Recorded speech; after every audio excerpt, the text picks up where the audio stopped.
Hey guys, welcome back to our YouTube channel. In this video, we are going to discuss how you can add a new section in your wpbakery WordPress website. Let me log in into my demo website. Simply you can add /wp-admin to log in into your WordPress website.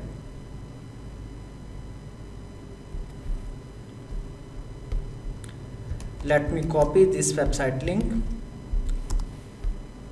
So this is my original website and this is the demo website.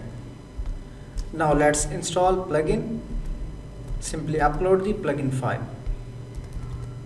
Make sure that plugin file is in zip format, otherwise you can get error for the plugin installation. Here you can see I am using version 7.5. And if you want to get this plugin, just you can go here wpbakery.com. This is official website. And then here you can get for $59 for single website, and if you want to use for multiple websites, just you can go here pricing, and here you can check the packages. Then if you want to check for the features, here you can see it also has backend editor as well as front-end editor. So whatever you prefer, you can easily use that.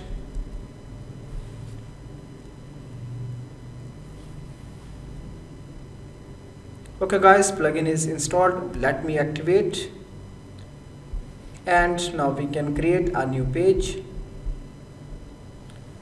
Let's give a name, for example services, then publish.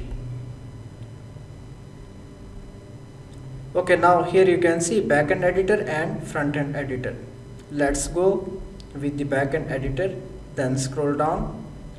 Here you can see this is default layout. If you want to keep header and footer, and you can also select blank layout for the empty page.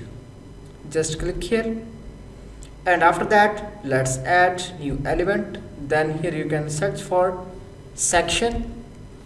Here you can see this is a section. Then after that click here plus, then row.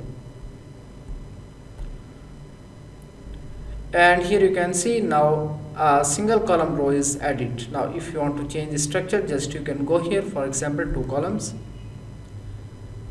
Then you can also add another row in the same section. Just you can go here, then add with 3 columns. So guys, here you can see a section can have multiple rows and a row can have multiple columns. Then click on update, and for example if you want to add a text block, how you can do that? For the text element, just click here plus icon, and here you can see text block. Then here you can add your own text, then save changes, then update. In this way you can easily use this page builder to design your WordPress website.